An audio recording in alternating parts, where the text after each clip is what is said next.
Alors on va faire une sikha sur Parashat Tetzavé. C'est une sikha que le Rabbi a dit Shabbat Parashat Tetzavé, Tafshin Lamedhe, 5735-1975. Et puis après elle a été éditée et imprimée dans l'écouté Sikhot Chelek Tetzain, volume 16. Donc c'est une sikha qui va parler de un des habits du Kohen Gadol. On sait tous que chaque Kohen devait porter 4 vêtements quand il rentrait dans le Beth Amikdash pour aller faire la Avoda dans le Beth Amikdash, pour aller servir Dieu dans le Beth Amikdash. Et puis le Kohen Gadol, lui, devait avoir 8 habits. Et un des habits donc du Kohen Gadol, qui était uniquement et spécifique pour le Kohen Gadol, c'est l'habit du Meil, le manteau. Cette longue robe que le Kohen Gadol devait mettre, c'était une robe qui était faite en laine, comme le Passouk nous dit, Kelil Techelet, entièrement en laine. Et puis le Passouk, il s'arrête sur le bas de la robe. Et le Passouk nous dit comme ça, fait asita al shulav, et sur les bords du bas de l'habit, tu mettras rimoné trelet, gomer. Donc il fallait mettre des grenades en laine, c'est-à-dire de la laine en forme de grenade, qui devait être accrochée sur le bas de l'habit. Al shulav saviv, ça devrait être tout autour de l'habit. Ou pa'amoné za'av betocham saviv, et aussi, on devait accrocher des clochettes en or. Donc a priori, si on s'arrête au Passouk, le Passouk nous dit que en bas de l'habit du Kohen, il devait avoir des grenades, donc de la laine en forme de grenade, et pa'amoné za'av, des clochettes en or. Maintenant, comment ils étaient situés? Alors déjà, on a l'avis de Tosfot qui est rapporté à la fin de Masechet Kanim. Quand là-bas, Tosfot, il nous dit qu'en vérité, la clochette, donc on a le rond de la clochette et le battant à l'intérieur. Le battant de la clochette n'était pas à l'intérieur de la clochette. Le battant était à l'intérieur de la grenade. Parce que cette grenade, en vérité, était vide. C'était donc de la laine en forme de grenade. À l'intérieur, c'était vide. Et justement, à l'intérieur, il y avait le battant de la clochette. Ce qui fait qu'on avait besoin de la grenade et de la clochette pour pouvoir faire le bruit. Comme le Passouk qui nous dit que le but de ces clochettes, c'était Venishma Kolo Bevoel à Kodesh, que le son de la clochette sera entendu quand il rentrera dans le Kodesh, quand il rentrera dans le Saint, quand le Kohen Gadol il rentrera pour faire la Vodat Hashem, on entendra le son de ces clochettes. Et donc d'après Tosfot, et la grenade et la clochette, en vérité, c'était grâce aux deux qu'on avait le son. Mais quand on s'arrête sur la vie de Rashi, alors Rashi pense différemment. Rashi il dit qu'en vérité, c'est vrai que malgré que la grenade elle était vide, donc c'était juste de la laine en forme de grenade, et les clochettes n'étaient pas mis à l'intérieur. Les clochettes, c'était séparément. Tu avais une clochette, une grenade, une clochette, une grenade, une clochette, une grenade. Ça, c'est comment Rachid nous explique le Passouk. Et donc là vient le Ramban, Rabbi Moshe ben Nachman, et il pose la question. Il dit, d'après Tosfot, on comprend très bien l'utilité des grenades. L'utilité des grenades, ça faisait aussi partie des clochettes. Mais par contre, d'après Rachid, que les clochettes, ils étaient vides, que les grenades, ils étaient vides. Donc on est obligé d'arriver à la conclusion que les grenades n'étaient pas là pour le son. Alors pourquoi les grenades ils étaient uniquement en lénoï. Lénoï, c'est-à-dire pour décorer, pour embellir l'habit du Kohen Gadol. Une des décorations sur l'habit, c'était justement cette grenade. C'est comme ça qu'on doit arriver à la conclusion d'après Rashi, que ça c'était le but des grenades. Pose le Ramban, il dit mais alors c'est comme ça, je comprends pas. Comment ça se fait qu'on a mis des grenades? On aurait dû mettre des pommes en or. Pourquoi on a choisi de mettre des grenades? On aurait dû mettre des pommes en or. Bien sûr, on ne comprend pas vraiment exactement ce qu'il veut dire le Ramban. Pourquoi on va choisir plus des pommes que des grenades? C'est justement ce qui pose le Rem, Rabbi Eliyahu Mezrahi. Il dit, je ne comprends pas pourquoi il a préféré plus les pommes que les grenades. Pourquoi? Parce que c'est pour embellir l'habit, donc on préfère mettre des pommes, comme si des pommes c'est plus beau que des grenades. Enfin, de où il a tiré cette idée-là, le Ramban? Alors effectivement, c'est une grosse question. Et dessus, le Rabbi ramène à la suite justement le Nimukei Shmuel. Le Nimukei Shmuel, c'est le pirouge de Rabbi Shmuel la Tzarfati, un grand rave qui vivait à Fès au Maroc, que lui il s'occupe dans son livre justement de répondre à toutes les questions qu'il y a sur le Ramban. Et donc là aussi, il vient pour expliquer quelle est la question du Ramban sur Rashi. Il dit qu'en vérité le Ramban ici, sa question c'est pas sur la pomme ou sur les grenades. La question du Ramban c'est surtout, d'après Rashi, que c'était uniquement pour embellir l'habit. Alors comment ça se fait que les grenades ils étaient chaloulim, ils étaient vides? En d'autres mots, si tu me dis que le battant était à l'intérieur de la grenade, donc je comprends pourquoi la grenade elle était vide. Mais d'après toi, Rashi, que toute la clochette, que le battant était à l'intérieur de la clochette et pas à l'intérieur de la grenade, alors pourquoi la grenade était vide? Effectivement, c'est une bonne question.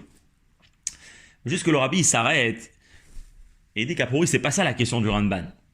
Parce que si on voit dans les mots du Ramban, le Ramban, il s'est plutôt focalisé sur Rimonim et Trelet. Ce qui veut dire, il s'est plutôt focalisé sur les grenades, et pas Amonim, et les clochettes.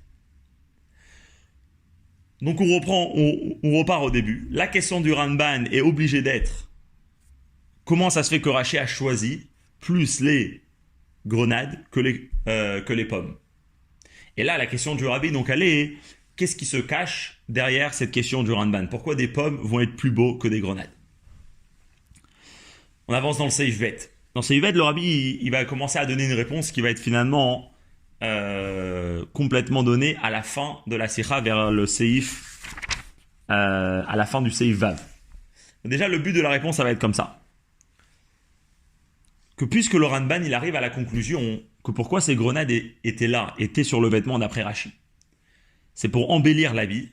Alors le Ramban, il a une question. Parce qu'on a déjà vu, dans la paracha de la semaine dernière, dans la paracha Teruma, comment décorer quelque chose. Quand on vient pour parler de la menorah, et là-bas, la Torah aussi, elle dit que la menorah, donc c'était ce chandelier avec 7 branches, et sur les branches, il y avait des décorations. Il y avait les coupes, il y avait les boutons, il y avait les fleurs. Et là-bas, on nous explique que c'est quoi ces boutons? C'était donc de l'or en forme de pomme. En d'autres mots, qu'est-ce que c'est les kaftorim? C'était justement des tapourim, des pommes. Donc la décoration de la menorah, c'était des pommes. Et là, en fait, c'est la question du Ramban. Si, d'après toi, Rashi, les rimonim étaient là uniquement pour décorer l'habit, alors c'est comme ça, on aurait dû prendre des pommes. Parce que quand on vient pour décorer quelque chose, alors on a déjà l'exemple de la menorah, que qu'est-ce que la Torah choisit comme décoration? La Torah, elle choisit des pommes. Et ça, c'est la question du Ramban. Très bien. J'ai envie de dire, alors c'est une bonne question. Mais nous, on va aller un peu plus profond. Mais ça même, on a envie de comprendre. Pourquoi quand la Torah, elle décore la menorah, elle prend des pommes, et que maintenant le Rambam, il nous pose la question, alors aussi, dans l'habit, dans le meïd du Kohen Gadol, on aurait dû avoir des pommes. Qu'est-ce qu'il y a de spécial dans les pommes qu'on a choisi pour la menorah? Et donc que le Rambam, d'après son avis, on devra mettre des pommes, donc des formes de pommes aussi, dans l'habit du Kohen Gadol. Donc ça, c'est la première question qu'on va essayer de comprendre. Qu'est-ce qui se cache derrière les pommes, derrière les grenades? Et donc dans la vie du Ramban, que tout le temps, la décoration, le noï, ça doit être des pommes. Et deuxième chose qu'on a envie de comprendre, que le Rabbi pose, c'est quelle est la chita de Rashi? Comment ça se fait que Rashi, quand on est dans l'habit du Kohen Gadol, alors on nous dit que les décorations c'est des grenades. Et quand on est dans la menorah, alors a priori de la décoration c'est des pommes. Qu'est-ce qui va faire cette différence? Donc jusqu'à là c'était un petit peu technique pour essayer de comprendre le question. Et là le Rabbi va vraiment rentrer dans la profondeur du sujet pour essayer de comprendre quel est le sens profond.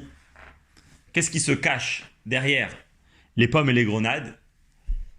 Mais en commençant déjà, on va passer plutôt aux clochettes. Alors, Rabbi nous dit quel était le but des clochettes. Pourquoi dans l'habit du Kohen Gadol, il devait avoir des clochettes? Alors c'est clair dans le passouk. Le passouk qui nous dit Venishma kolo bevorel hakodesh, que le son des clochettes sera entendu quand le Kohen Gadol rentrera el hakodesh dans le sanctuaire, dans le saint. En d'autres mots, la Torah a envie que quand le Kohen Gadol rentre dans le Kodesh, il y a un son qui soit entendu. Alors, et là, c'est important. C'est pas juste un petit détail dans le service du Kohen Gadol qu'il faut qu'il y ait du son, mais s'il y a du son ou il n'y a pas du son, c'est pas important. C'était vraiment un détail dans la Avoda qui était très très important, à un tel point que la suite du passouk, c'est quoi? C'est que grâce à ça, Velo Yamut, il ne mourra pas. En d'autres mots, de là on comprend. Mais si par contre il n'y a pas de son, si le Kohen Gadol quand il rentre et il vient faire son service de Dieu, il n'y a pas le Venishma Kolo, eh ben, il est coupable de mort. Donc le détail du son est un détail très très important dans la Avoda du Kohen Gadol. Et là le Rabbi se pose la question et il se dit mais qu'est-ce qu'il y a de spécial dans Venishma Kolo qui était tellement important à un tel point que la vie du Kohen Gadol dépendait de ça? C'est-à-dire qu'il faut s'imaginer, on peut avoir un Kohen Gadol qui s'est rendu Tahor et qui a tout, il a tous les habits qu'il faut et il a tous les bonnes kavanot, etc., etc. Mais s'il lui manque le son quand il rentre dans le Kodesh, la avoda, elle est psoula, donc la avoda n'est pas cachère, tout le service de Dieu n'est pas cachère, et plus que ça, même lui, il est coupable de mort. Mais qu'est-ce qu'il y a de tellement important dans le bruit, le Rabbi pose? Encore plus que ça. Parce que quand on va essayer de chercher, est-ce que Dieu, il est plus pour le bruit ou Dieu, il est plus pour le silence? Alors, pour on a un passouk clair, le passouk qui nous raconte quand le malach il est venu voir Eliyahu Hanavi dans Melachim, et le malach il lui dit que ça, il lui dit sache que lo berach Hashem, Dieu n'est pas dans le bruit. Dieu il est uniquement bekol de mamadaka, dans une voix silencieuse. En d'autres mots, tu veux réussir à trouver Dieu, Dieu tu vas pas le trouver dans le rach. Dieu où tu vas le trouver dans le kol de mamadaka. Donc on voit que d'une manière générale dans le service de Dieu, c'est plutôt le silence, c'est plutôt le calme. Et plus que ça, pas seulement dans le service de Dieu d'une manière générale, mais spécifiquement chez le Kohen Gadol, on voit que quand il arrivait au niveau le plus haut dans son service de Dieu, qui est le Kohen le jour de Yom Kippour, ben là la halakha elle est très intéressante. Le Kohen le jour de Kippour ne portait pas cet habit-là. Le Meil, le Kohen ne le portait pas le jour de Kippour. Quand le Kohen y rentrait dans l'endroit le plus sacré, le jour de Kippour, qui est dans le Kodesh HaKodashim, alors à ce moment-là, le Kohen n'avait pas le Meil avec les clochettes. C'est-à-dire que quand le Kohen il arrivait au moment le plus saint de sa avoda dans toute l'année, le jour le plus saint de l'année, eh ben il n'avait pas les clochettes. Donc on voit qu'à priori, peut-être que Dieu effectivement, il n'est pas pour le bruit, il n'est pas pour le son. Alors comment ça se fait que les clochettes ils étaient tellement importants à un tel point que le Kohen était même coupable de mort s'il les avait pas? Alors il y a plusieurs réponses qui ont été données dessus. Comme le Rabbi ramène, vous pouvez voir dans la note 24, il cite à plusieurs réponses qui ont été données, mais le Rabbi va discuter une, c'est justement la réponse du Ranban, Rabbi Moshe Ben Nachman qu'on a ramené avant. Et que lui, il dit qu'en vérité, c'est à l'exemple de Abba Be'ech Alamelech Pitom Chayav Mita, celui qui rentre dans le palais du roi, sans demander la permission. Soudainement, comme ça, il rentre, il se présente, mais il est Chayav Mita, il est coupable de mort. Tu viens voir le roi, en particulier si tu rentres dans la chambre du roi, dans l'endroit le plus sacré du roi, on doit prendre la permission avant de rentrer. Et si une personne ne prend pas la permission, alors il est même coupable de mort. Donc le Ranban, il dit c'est la même chose pour les clochettes. Le son des clochettes, pourquoi il était tellement important? C'est parce que c'est comme si que le Kohen, avant de rentrer dans le Kodesh, avant de rentrer dans le sanctuaire de Dieu, il a besoin de prendre la permission, de faire savoir qu'il venait, de faire savoir à Dieu qu'il rentre pour venir faire son service de Dieu. Et c'est pour ça que c'était tellement important. Alors bien sûr, on va tous se poser la question... Parce que c'est comme ça, si déjà quand le Kohen Gadol rentre dans le Kodesh, il a besoin d'avoir les clochettes, parce qu'en vérité il est en train de prendre la permission de rentrer, il est en train de faire savoir au roi qui rentre, alors Mikol Sheken Vekal Vachomer que le jour de Kippour, il aurait dû avoir ses clochettes, et comment ça se fait que pile le jour de Kippour, quand il rentre dans l'endroit le plus sacré de Dieu, le Kodesh HaKodashim, ce jour-là, il n'a pas son habit. Alors le Rambam dit c'est très simple, ils disent que le jour de Kippour, Dieu il voulait montrer comment il chérit le peuple juif. Et que le jour de Kippour, le lien de Dieu avec le Kohen, avec le peuple juif est tellement fort que tu n'as pas besoin de prendre permission pour rentrer chez le roi. Tu es un avec le roi, donc tu peux rentrer directement. Mais ça, c'est que le jour de Kippour. Par contre, tout le reste de l'année, qu'on n'est pas à ce niveau-là, alors le juif avait besoin des clochettes, le venishma kolo, d'entendre la voix. Le son des clochettes était important, parce que c'était la permission pour que le Kohen rentre, prendre permission et faire savoir au roi que le Kohen rentre dans le Kodesh. Très très belle explication. Le Rabbi s'arrête sur un point. D'après cette explication, le but de Venishma Kolo, c'est-à-dire le but, pourquoi on avait des clochettes, c'était pas quelque chose qui était important pour le service de Dieu. Mais c'était surtout quelque chose qui était important pour la préparation au service de Dieu. C'est-à-dire, le Kohen Gadol, il rentre dans le Beth Amikdash, c'est là-bas qu'il fait son travail. Quand il est en train de faire son travail, d'après la réponse qu'on vient de donner, on n'a pas besoin d'avoir les clochettes. Pour rentrer, pour pouvoir faire le travail, c'est-à-dire pour prendre la permission de rentrer, alors là, il a besoin du son. Donc, le Venishma Kolo, c'est qu'une achana ve'agdama, c'est qu'une préparation, une introduction pour le travail, mais ça ne fait pas partie du travail. Or, le Rabbi dit, puisque chaque détail dans la avoda du Kohen Gadol était betachlit hadiyuk, c'est-à-dire que chaque détail, ce qui était lié avec le Kohen Gadol, on est bien d'accord que tout était précis. En particulier, le Rabbi dit, si c'est un détail, donc le Venishma Kolo, que le Kohen Gadol, s'il ne l'avait pas, il était même Chayav Mita, il était même coupable de mort. Alors on comprend bien que si le son n'était entendu, pas seulement quand le Kohen s'apprêtait à rentrer dans le Kodesh, mais même pendant qu'il était dans le Kodesh, il y avait un son qui était entendu, parce que les clochettes, il les gardait sur lui. Donc de dire que le but des clochettes, c'était uniquement pour rentrer, alors à ce moment-là, on aurait dû mettre les clochettes en dehors de son habit. Si les clochettes, il les avait même pendant qu'il était dans le Kodesh, c'est-à-dire pendant son avoda dans le Kodesh, c'est que forcément que le Venishma Kolo, d'entendre le son du Kohen Gadol, était important, pas seulement pour prendre permission et de rentrer dans le Kodesh, mais même pour la Avoda elle-même, pour le service de Dieu dans le Beth Amikdash, on avait besoin d'entendre le son. Et donc là vient la question du Rabbi, à quoi et pourquoi ce son était tellement important. Et là dans le Seif Dalet, le Rabbi va rentrer. Bien sûr, le Rabbi va discuter de toute cette sikha d'après le Pnimiut Ha'inyanim, d'après la profondeur des choses. Et le Rabbi va nous expliquer justement quel était le but de ce Venishma Kolo. En commençant, qu'est-ce que représente quand le Kohen Gadol rentre dans le Kodesh? Le Rabbi dit comme ça, le Kohen Gadol quand il rentre dans le Kodesh, c'est pas juste un individu qui rentre dans le Kodesh à Kodashim. Le Kohen Gadol, c'est un shliach du Klal Israël. Le Kohen Gadol, quand il rentre dans le Kodesh, rentre avec lui tout le Klal Israël. Quand le pasuk qui nous dit qu'il y avait Bevo'o et la Kodesh, que le Kohen Gadol rentrait dans le Kodesh, et bien en vérité, à ce moment-là, est en train de rentrer tout le Klal Israël avec le Kohen Gadol. Donc, le Kohen Gadol doit représenter tout le peuple juif. Et là, on voit quelque chose de très intéressant. Quand on voit dans le service de Dieu du peuple juif d'une manière générale, alors on a ce qu'on appelle le Baal Tshuva. C'est quoi le Baal Tshuva? C'est une personne qui fait Teshuva. Alors au sens simple, la Teshuva, ça a été donné pour des personnes qui n'ont pas fait la volonté de Dieu, pour des personnes qui ont pu commettre des avérotes. Donc la Teshuva, c'est quoi? C'est de revenir, c'est Dieu. Alors chaque avéra qu'on fait, ça fait rentrer un peu plus de mal et de tout mal à l'intérieur. Donc en vérité, c'est quoi une personne qui est en train de faire Teshuva?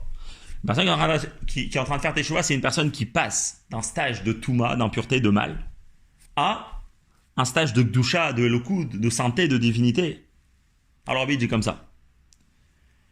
La Avoda d'un Baal Tshuva, puisque lui il se sent loin de Dieu, alors il va pas juste marcher pour aller chez Dieu. Il va pas juste être calme quand il va venir chez Dieu. Le Baal Tshuva, quand il va venir au judaïsme, quand il va venir dans la Torah et les mitzvot, il va surtout se sauver de l'endroit où il est. Il va essayer de s'échapper de toutes les manières possibles de l'endroit où il est. Parce qu'il n'est pas dans son endroit normal. Son endroit normal, c'est qu'il veut être chez Dieu. Et là, il n'est pas dans l'endroit où il est.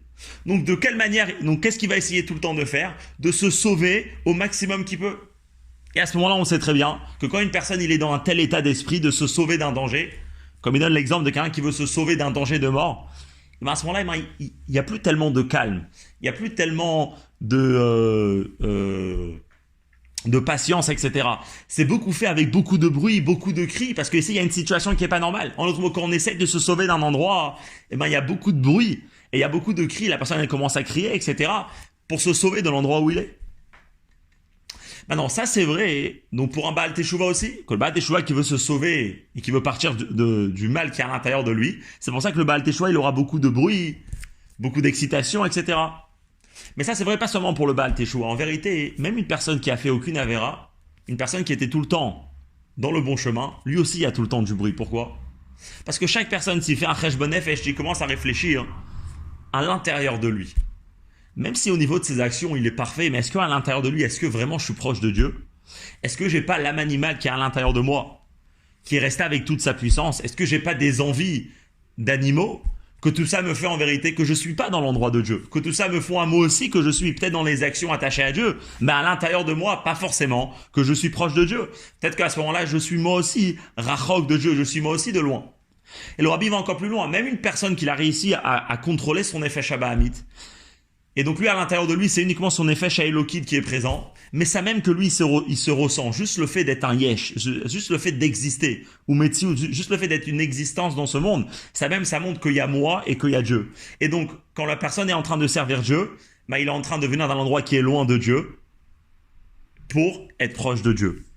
En d'autres mots, la majorité du peuple juif rentre dans ce klal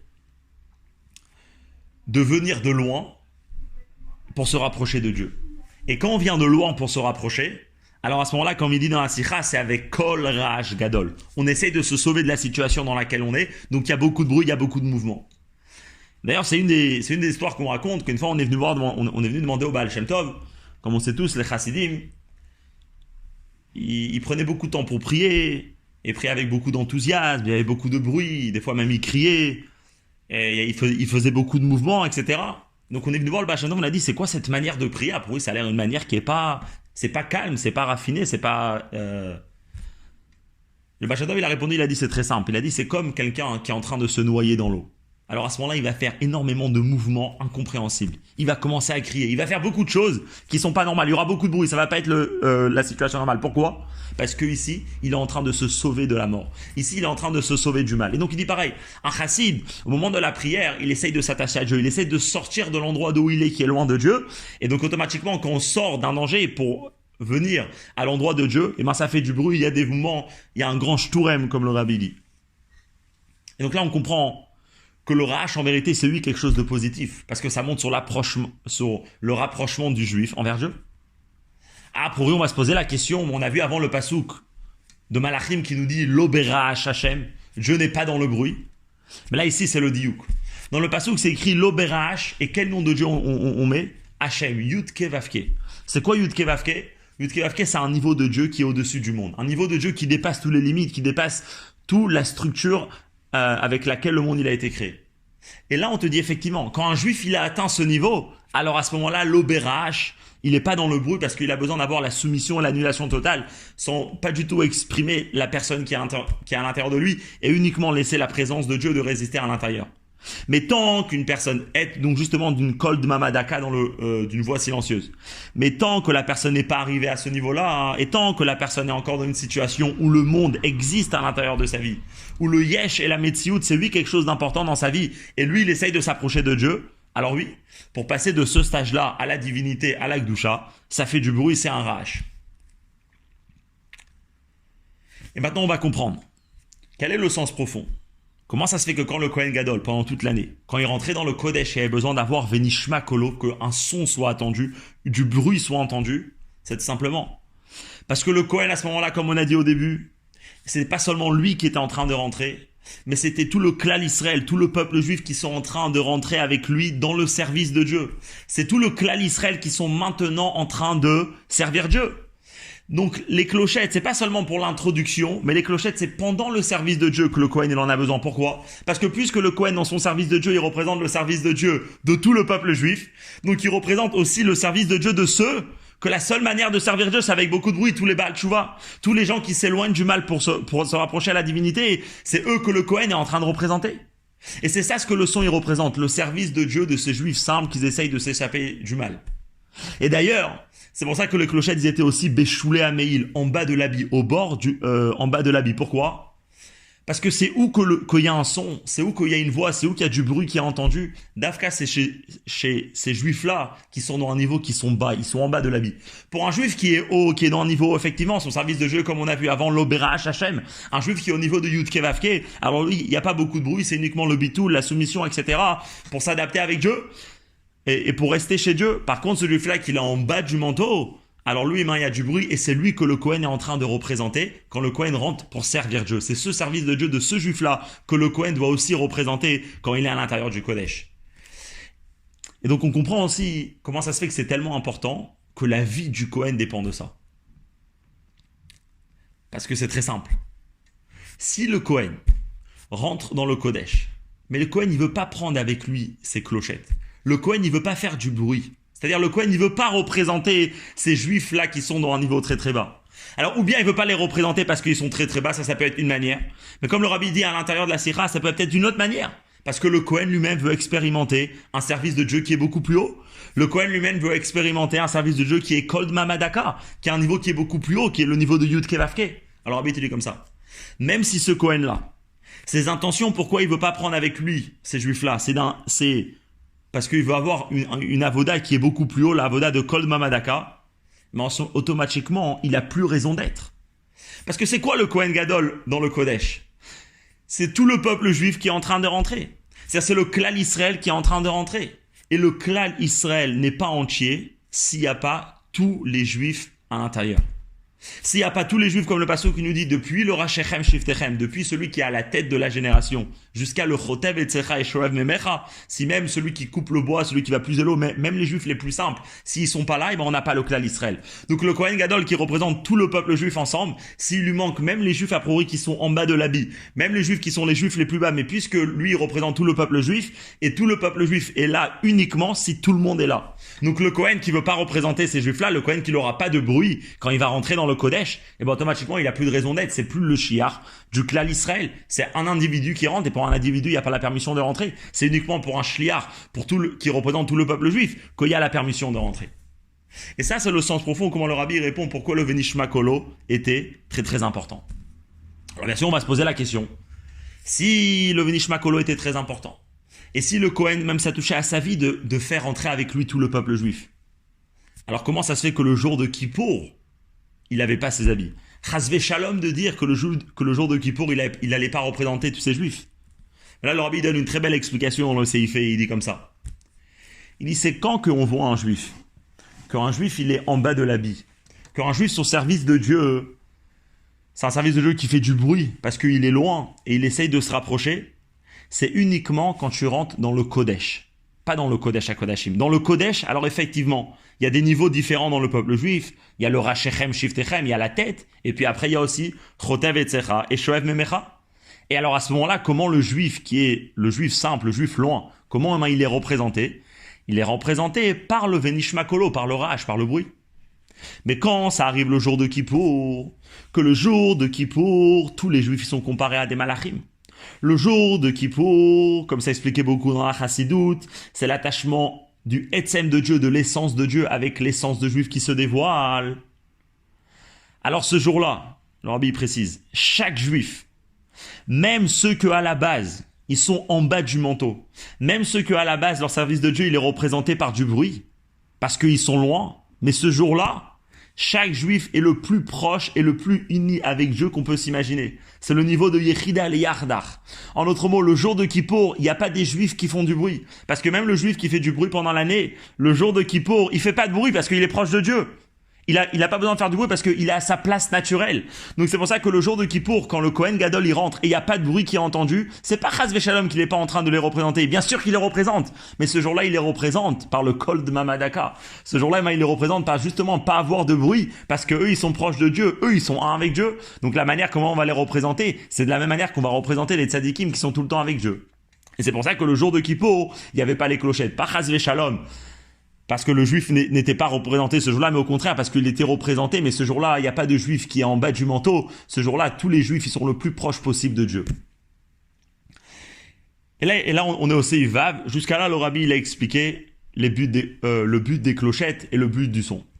Une fois qu'on a compris qu'est-ce que ça représentait toutes ces clochettes et pourquoi ils étaient situés spécialement en bas du manteau, ça représente des juifs qui sont le plus bas, etc. Alors maintenant, on va revenir à notre marloquette qu'il y a entre Rashi et le Ramban. Et que le Ramban ne comprend pas comment ça se fait que Rashi a choisi les pommes. Rashi a choisi les grenades plus que les pommes. Et le Rabbi, il nous dit comme ça. Les pommes et les grenades, en vérité, ça va représenter deux situations dans le peuple juif. Quand on voit dans la Torah, les juifs vont être comparés et à la pomme et aux grenades. Alors, premièrement, la pomme, c'est la Gemara dans ma Sechet Shabbat, le Rabbi ramène d'Af Pechet, que là-bas la Gemara elle nous dit qu'on voit dans Shirachirim que c'est écrit Ketapuach be'atze hayar, comme une pomme dans les arbres de la forêt. Les Juifs ont été comparés à une pomme dans le Shirachirim. La Gemara nous dit pourquoi on est comparé à la pomme. Elle nous dit comme ça. De la même façon que la pomme, sa manière de pousser, c'est qu'il y a d'abord la pomme qui vient et après il y a la feuille qui est sur la pomme qui apparaît. Et bien pareil le peuple juif. La pomme, le fruit, c'est les actions, c'est les mitzvot. La feuille, c'est ce qui protège, c'est l'étude de la Torah. C'est ce qui t'amène à l'action. C'est ce qui va protéger que ton action sera faite de la bonne manière. Alors la Gemara, elle nous dit comme ça. De la même manière que la pomme, le fruit vient avant la feuille. Donc l'action, le fruit, et la feuille, c'est l'étude de la Torah. Et bien ça, c'est les Juifs. Parce que les Juifs, ils dimou naasel nishma. Au moment de Matan Torah, les Juifs aussi. Ils ont dit d'abord on fera naasel, la pomme, le fruit, et seulement après il y a eu la feuille, seulement après il y a eu l'étude de la Torah. En d'autres mots, qu'est-ce que la pomme représente? La pomme représente le niveau le plus haut des Juifs. Le Juif, comment il est juste avant Matan Torah, comme c'est expliqué beaucoup dans la Chassidoute, ce niveau de bitul, de naasel nishma, qui est l'annulation la plus profonde qu'un Juif peut avoir devant Dieu. Et comme le Rabbi ramène du Zohar, que le Zohar aussi dit que la pomme, c'est comme le Juif quand il est libéré de tout exil. À ce moment-là, le Juif, il est comparé à une pomme. Ça, c'est la pomme. Qu'est-ce que c'est la grenade? Alors, la grenade, on connaît tous aussi le passage qui est rapporté dans Shirachirim, qui est Pel Acharimon Rakater. qu'on a été comparé à la grenade. Et c'est écrit rakater. La Gemara dit, c'est quoi le mot rakater? C'est rekanim shebecha. Rekanim, ça veut dire les vides de parmi toi. De qui on parle? On parle des juifs de malheureusement que superficiellement ils ont l'air qu'ils sont vides. Et la Gemara elle nous dit comme ça. C'est quoi Rimon une grenade? C'est quoi Kepelach Harimon Rakater? C'est quand qu'on va être comparé à une grenade? C'est ces juifs-là qu'eux ils ont l'air complètement vides, mais quand même. La Torah elle vient, elle te dit que Afilu Rekanim Shebecha, que même les vides qui sont parmi toi et qui ont l'air vides à l'extérieur, et ben en vérité, Meleim mitzvot karimon, ils sont remplis de mitzvot comme la grenade. Donc on a la pomme, on a la grenade. La pomme c'est le niveau le plus haut. D'ailleurs c'est une des raisons comme le Rabbi ramène comment ça fait qu'on tremble la pomme le jour de Kippour, le jour de Rosh Hashanah, parce qu'on veut montrer à Dieu la qualité du peuple juif. Et la grenade par contre ça représente le juif qui est vide en tout cas superficiellement, mais qu'à l'intérieur de lui il a beaucoup de mitzvot. Et là maintenant on va comprendre. Rashi va choisir les grenades et le Ramban va choisir les pommes. Quelle est l'explication comme ça? Rashi, sa manière d'étudier, comme on le connaît tous, c'est pshuto shel mikra, c'est-à-dire c'est le sens simple. Ce qui vient en lisant simplement le chumash, donc en voyant simplement une situation, qu'est-ce qui vient à tes yeux? Et donc Rashi te dit comme ça, quand tu viens représenter les juifs qui sont béchoulés à Meil, les juifs qui sont en bas de l'habit, tu vas les représenter par des grenades. C'est-à-dire, tu vas voir effectivement qu'eux, ils sont récanim. Tu vas voir que superficiellement, pshuto, bepashto, donc d'une manière simple, ils sont récanim, ils sont vides. Ils sont béchoulés à Meil, ils sont en bas de l'habit. Mais vient la Torah, elle te dit, c'est vrai que toi, tu vois une personne qui a priori superficiellement, il est vide de mitzvot. Ou comme le Lachon des fois on parle ici des pochés Israël, des fauteurs d'Israël, et ben quand même tu dois savoir que même ces juifs-là, ils vont rentrer avec le Kohen Gadol dans le Kodesh HaKodashim. Que même ces juifs-là, ils font partie du peuple juif. Et que même ces juifs-là, ils sont Meleim mitzvot karimon, ils sont remplis de mitzvot comme la grenade. Et ça c'est ce que Rashi te dit. Puisqu'ici on veut parler des juifs qui sont en bas du manteau, alors on voit le vide qui est à l'intérieur de eux, mais quand même, on vient t'apprendre que c'est vrai qu'ils sont vides, mais il y a quand même beaucoup de bons à l'intérieur d'eux. Et aussi, ils rentrent avec le Kohen. Et aussi, ils rentrent dans le Kodesh HaKodashim. Aussi, ils font partie du Klal Israël. Et aussi, ils sont remplis de mitzvot comme la grenade. Ça, c'est Rashi. Par contre, le Ramban, alors lui, son explication sur la Torah, elle est un peu différente que Rashi. Le Ramban, comme il dit dans son introduction, il dit, c'est Dvarim Ne'imim Leyodim Chen. C'est des choses, son explication, ça va être des choses agréables pour ceux qui connaissent Chen. Chen, c'est Chochman Istara. C'est pour ceux qui connaissent les secrets de la Torah. En d'autres mots, l'explication du Ramban, ça vient te parler de la profondeur de chaque situation dans le monde. Et là, c'est ce qui vient te dire le Rambam. Que moi, quand je vois dans la profondeur du juif, alors je suis pas en train de voir un juif qui est vide, mais qui est rempli de mitzvot, parce que là, je suis déjà en train d'exprimer un défaut chez le juif. Je suis en train de voir comment il est vide quelque part. Mais le Rambam te dit directement, moi, je vois la pnémiout du juif, la profondeur du juif. Et dans la profondeur du juif, un juif n'a aucun lien avec une faute. Comment le pasuk qui nous dit Ve'amer kulam tzadikim, que ton peuple c'est tous des tzadikim. Donc le Ramban, lui il vient, il te dit, c'est quoi le peuple juif? Et même ceux qui se trouvent béchoulés à Meil, c'est pas des juifs qui sont vides mais qui ont des mitzvot, mais c'est des juifs qui sont uniquement des tapourim. C'est des juifs qui sont uniquement bien, c'est des juifs qui sont au niveau le plus haut d'attachement qui peut exister avec Dieu. Ça c'est ceux qui se trouvent béchoulés à Meil. Et maintenant on va comprendre la question du Ramban sur Rashi. Le Ramban il dit comme ça à Rashi. Pour revenir au début de la Sikha.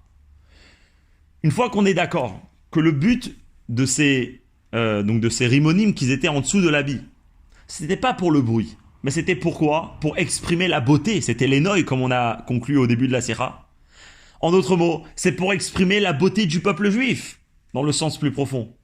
Donc une fois qu'on est d'accord que pourquoi on les met en bas, c'est pour parler de la beauté du peuple juif. Alors on ne doit pas parler des grenades, que c'est vrai qu'on parle d'une qualité, mais d'un côté on est aussi en train d'allusionner qu'il y a un défaut chez le juif, mais on doit uniquement parler de la profondeur du juif. On doit uniquement parler que chaque juif c'est un tapour arzav, chaque juif c'est une pomme en or, chaque juif c'est un être qu'à l'intérieur de lui il y a uniquement du bien. Et c'est ça le mieux pour représenter le peuple juif qui est Béchoulé Ameil. Et ça en fait c'est ce qu'il y a entre le Ramban et Rashi. Parce qu'en vérité comme le Rabbi dit, il n'y a plus de marloquette entre Ramban et Rashi. C'est juste que Rashi il parle d'une manière, dans la superficialité, qu'est-ce qu'on voit? Et Ramban, il est en train de parler dans la profondeur des choses. Et donc le Ramban, il vient, il te dit que dans la profondeur des choses, effectivement, chaque juif, il est très très beau, chaque juif, il est magnifique. Maintenant, on va comprendre, comme on a posé la question, qu'est-ce qui va faire la différence? Comment ça se fait que d'après Rashi, dans le Meil, c'était des grenades, et dans la Ménorah, c'était des pommes? La Ménorah, qu'est-ce que c'est les 7 branches? Comme on peut tous voir, c'est rapporté beaucoup dans la Chassidoute, comme le Rabbi ramène dans la parachat, dans l'écoute Torah, parachat Be'alotecha. En vérité, la Ménorah, ça représente 7 manières de servir Dieu. Et là, on comprend Rashi. Rashi, il te dit, dans la Ménorah, que c'est des juifs qui servent Dieu, alors là-bas, je peux mettre une pomme. Là-bas, je peux dire qu'il n'y a que du bon. Mais, dans le Meil, ok, que là-bas, t'es où? Que là-bas, t'es béchoulé à Meil, t'es dans le bas du Meil, alors je peux pas fermer les yeux devant ça, qu'a priori, il y a eu une récanoute, il y a eu un vide dans ces juifs-là. Et donc c'est pour ça que dans la Ménorah, qu'on parle de juifs qui sont en train de servir Dieu d'une manière très très bien, donc là-bas, effectivement, c'est des tapourim, mais dans le Meil, qu'on est béchoulé à Meil, dans le bas du Meil, alors c'est des juifs que c'est des rimonim, il y a une récanoute. Vient le Ranban et il te dit non, ça c'est uniquement quand tu es en train d'apprendre Rashi, quand tu es en train d'apprendre le Pshuto Shel Mikra, superficiellement. Mais quand tu rentres dans la profondeur, il n'y a plus de différence entre le juif qui est dans la Ménorah et le juif qui est dans le Shula Meil. Quand tu rentres dans la profondeur, tous les juifs c'est des tapourim, tous les juifs ils sont dans un niveau très très haut et tous les juifs ils sont attachés ils sont attachés sans aucun défaut avec Dieu et ils sont le plus proche de Dieu. Jusqu'à là, c'est un point de la Sikha. Donc où le Rabbi a fini donc d'expliquer quel était le but du son des clochettes, le Venishma Kolo, pourquoi il était très important, et il nous a expliqué pourquoi l'avis de Rashi et l'avis du Ramban, pourquoi on va plus des fois prendre des rimonim ou des fois on va prendre des tapourim, et donc arriver à la conclusion qu'en vérité quand on voit dans la profondeur de chaque chose, et ben effectivement chaque juif c'est un tapouar, chaque juif il est rempli de bien et il a aucune récanoute, il a aucun vide à l'intérieur. Et là, dans le Seif Zaïd, le Rabbi il reprend ce qu'il a discuté dans le Seifé, où là-bas on a discuté justement de cette manière de servir Dieu qui est par le son, qui est par le bruit, qui est en train qui représente le juif a priori qui est loin et qui est en train de se rapprocher de Dieu. Et là, c'est quelque chose de magnifique, comme on dit, c'est du Rabbi à 100%. Alors le Rabbi dit comme ça. Quand on prend en sens simple, pourquoi un juif il fait du bruit? Parce qu'il est loin et il se rapproche de Dieu. Pourquoi les juifs qui sont béchoulés à Meil, qui sont en bas de l'habit, ils sont représentés par les clochettes aussi? Parce que c'est les clochettes, c'est leur manière de servir Dieu, parce qu'ils sont loin, ils se rapprochent, donc il y a du bruit qui est fait.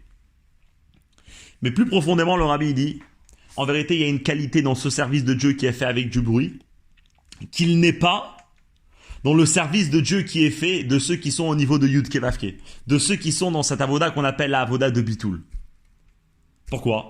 A priori, la avoda, comme on avait dit avant, de Kol de Mamadaka, de cette voix silencieuse, c'est le niveau le plus haut, c'est où le juif il se ressent qu'il est vraiment un avec Dieu, donc il n'y a rien de anormal, donc il n'a pas besoin de faire du bruit. On avait dit, mais ça même, que le juif, il est calme. Et ça même que le juif, il n'y a pas beaucoup de hitpalut, d'excitation, d'émotion, de bruit. Ça même, ça montre qu'en vérité, ici, on a affaire avec un Dieu qui est limité. Avec un Dieu qui arrive à s'adapter dans le corps humain. Avec un Dieu qui arrive à s'adapter dans l'âme humaine. Et donc, c'est pour ça que cette personne n'est pas en train de faire beaucoup de bruit. Mais par contre, quand la avoda, elle est faite avec beaucoup de bruit, quand on a le Baal Tchouva, le Baal Tchouva, c'est chacun. Que lui, le Baal Tchouva, il est en train de servir déjà avec beaucoup de bruit. Et jusqu'à maintenant, on avait compris, c'était parce que c'était un défaut chez le Baal Tchouva. C'est parce qu'il était loin. Le Rabbi dit non, dans le sens plus profond. En vérité, ici, c'est quoi ce bruit-là? C'est quoi cette excitation? C'est quoi cette chose qu'on ne peut pas réussir à calmer à l'intérieur de cet être? C'est quoi? Ça, en vérité, c'est la lumière blikvoul de Dieu qui a aucune akbala, qui n'arrive pas justement à se concentrer dans le corps. Et elle est obligée de s'exprimer et de faire beaucoup de bruit. En d'autres mots, c'est pas parce que c'est un chisaron, mais au contraire, c'est la maladie du juif. C'est parce que c'est quelque chose que le corps humain et l'âme humaine, et même le niveau le plus haut qui existe dans ce monde, n'arrive pas à supporter. Et donc, c'est pour ça que la seule manière de s'exprimer, c'est en faisant beaucoup de bruit. Et ça, c'est la qualité d'un Baal Tchouva. Et ça, c'est le sens plus profond qui est rapporté. Makom chez Baal Tchouva, on me dit, à l'endroit où le Baal Tchouva, il est, afilut, en tzadikim gmurim echolim la modbo, un tzadik amour ne peut pas se trouver. C'est-à-dire, le niveau où le Baal Tchouva se trouve, le tzadik n'existe pas. Pourquoi? Parce que le niveau où le Baal Tchouva, il se trouve, c'est le niveau de Blikvoul. C'est le niveau infini de Dieu. Machenken, le tzadik, ou que lui, il est en train de servir Dieu avec, d'une manière de Kol Mamadaka avec le Bitoul. Alors lui, c'est déjà une lumière de Dieu qui est limitée. Et ça, c'est la conclusion, ce qui va nous ramener au Seifret, où le rabbi conclut qu'en vérité, tout ce bruit et tout ce mouvement qu'on est en train de voir chez les Baal Tshuva, etc., c'est pas parce que c'est un défaut qu'ils sont loin et qu'ils se rapprochent, mais au contraire, c'est parce que ils sont en train d'exprimer le blikvoul de Dieu. Et juste pour apprécier plus la orale, l'enseignement que le rabbi nous donne à la fin de la sikha. Il faut juste savoir que cette sikha, donc comme on a dit, elle a été dite en 5735, c'était 1975, c'était juste après que le rabbi il avait commencé à beaucoup parler, donc l'année d'avant, en 1974, Tafshin Lamed Aleph, le rabbi il a beaucoup parlé des 10 Mifsaïm, il y avait le Mifsat Tfilin qui avait commencé un petit peu avant, mais puis après il y a le Mifsat Tzedaka, Mifsat Bait Malé Sarim, Mifsat Neshek, Mifsat Mezouza, que le rabbi il a poussé à aller voir tous les juifs. Et plus que ça, cette année-là, c'est où ça a commencé les tanks de Mifsaïm qu'on connaît tous. On a des voitures ou même des camions décorés de publicité qui invitent les gens à faire les mitzvot, etc. Et ça, c'était, enfin, en ce moment, bon, aujourd'hui, on est tous habitués, mais à ce moment-là, c'était vraiment quelque chose de nouveau que les gens, ils n'avaient pas l'habitude. Et des fois, il y a des gens qui venaient avec des plaintes, on n'a jamais vu ça avant, etc. Et donc là, le rabbi, il va donner un très très bel enseignement, justement, pour tout ça. Le rabbi dit comme ça dans le Seifret. De toute cette sikha, on a un enseignement clair pour notre génération d'aujourd'hui, qui est la génération avant Mashiach. Il y a des gens qui viennent avec des arguments et qui nous disent, alors c'est vrai que parce qu'aujourd'hui on se trouve dans une situation qui est très très bas, on est dans une génération où il y a énormément de juifs qui sont loin du bon chemin, alors c'est pour ça qu'on est obligé de sortir et qu'on doit aller diffuser la Torah, renforcer le judaïsme. Et c'est sûr que pour ça, on n'a pas le droit de se contenter de rester chez nous dans nos propres Dalet Amot. Et même si c'est des Dalet Amot de Torah, on peut pas rester là-bas et juste attendre qu'il y a un juif qui est loin et qui vient. Mais nous-mêmes, on est tous d'accord que nous, on doit aller sortir et que nous, on doit aller chercher. Nous, on doit aller sortir dans le dehors pas seulement géographiquement, mais dehors, dans l'endroit qui est en dehors de l'Aïdoucha. Et on doit aller là-bas pour essayer de trouver les juifs qui se sont éloignés et d'en faire Machen Baal et Tshuva, d'en faire des Baal et Tshuva. Ça, tout le monde est d'accord qu'il faut aller rapprocher des gens à la Torah. Mais la question que les gens ils ont, le rabbi dit, c'est pourquoi on est obligé de faire ça avec tellement de bruit? Pourquoi on a besoin, dans les mots du rabbi, sortir dans la rue et là-bas crier avec une voix forte, juifs, venez mettre les tefilines, mettez des mezuzahs à vos portes, donnez la tzedaka, etc. Donc le rabbi, bien sûr, il fait allusion à tous les mifsaïm que le rabbi est sorti dans l'année précédente. Et a priori, c'est un comportement qu'on n'a jamais vu dans les générations d'avant. Comme le rabbi là-bas il dit dans la sikha, et des gens ils disent regarde ce gadol, regarde ce grand, regarde ce rave. Eux-mêmes ils font pas ça. Et donc de haut on a vu d'avoir un tel comportement qui avec beaucoup de bruit et en sortant dans la rue et vraiment aller avec la plus grande publicité possible. Mais là c'est la réponse, le rabbi dit. D'après tous les signes qui sont rapportés à la fin de la Masechet Sota sur la venue de Mashiach, aujourd'hui ils sont en train de se réaliser. Et ces signes-là, c'est pas des signes sur des choses positives, mais c'est surtout des signes sur des choses négatives, c'est-à-dire qu'aujourd'hui on se trouve, le rabbi dit, c'est pas seulement les gens qui se trouvent dans le Shulé Ameil, en bas de l'habit, mais c'est le moment dans lequel on est, c'est un moment de Shulé Ameil, c'est-à-dire c'est un moment où on est tout en bas du manteau, on est dans le niveau le plus bas. Et donc il faut savoir que quand on est dans un moment et avec des gens qui sont Béchoulé Ameil, qui sont en bas de l'habit, alors à ce moment-là, la manière de les rapprocher, c'est qu'il faut mettre des clochettes. La manière comment faire rentrer des juifs à l'intérieur du Kodesh. La manière de comment faire rentrer des juifs à l'intérieur du sanctuaire pour que eux-mêmes ils vont venir servir Dieu. C'est de la manière de Venishma Kolo, de faire entendre du bruit, de faire du son avec beaucoup de publicité, etc. Et pas seulement de faire ce bruit parce que eux ils sont loin et c'est la manière de les attirer, mais c'est surtout parce que dans ce bruit-là, du Baal Tshuva est en train de s'exprimer le niveau le plus haut de Dieu, le Blikvoul de Dieu.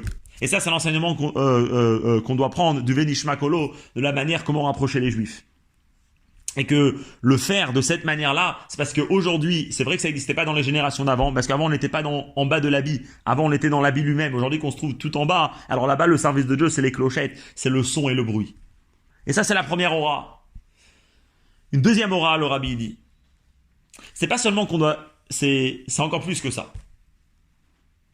Quand on voit dans le monde, on voit que la manière comment le monde aujourd'hui, les gens dans le monde profane, dans le monde du Léoumadé, de l'opposé de l'Akdoucha, ils se comportent d'une manière qu'on fait plus rien en cachette. On fait plus rien bechadre chadarim, une chambre à l'intérieur d'une chambre. Tout ce qu'on fait aujourd'hui, même ça va être des choses de Touma et des choses négatives, eh ben ils sont faits comme le Rabbi dit, avec la plus grande publicité et le plus grand bruit. Et le plus grand bruit. Alors on a une règle dans la Torah que l'Admor HaZaken y ramène dans le Perek Lamed Aleph de Tanya. C'est que quand une personne veut couper des arbres dans une forêt, alors la hache qui va être un morceau de bois, de où il va la prendre de la forêt elle-même. Pour couper la forêt, tu prends quelque chose de la forêt. Le Rabbi dit comme ça. Si on a envie aujourd'hui de réussir et d'atteindre tous les juifs qui se trouvent dans le Kol Hamona Shel Romi, dans la voie, dans le grand son de Rome, c'est-à-dire dans tous les juifs qui se trouvent dans la rue, et que là-bas il y a beaucoup de bruit, et que là-bas il y a beaucoup de publicité, alors il faut savoir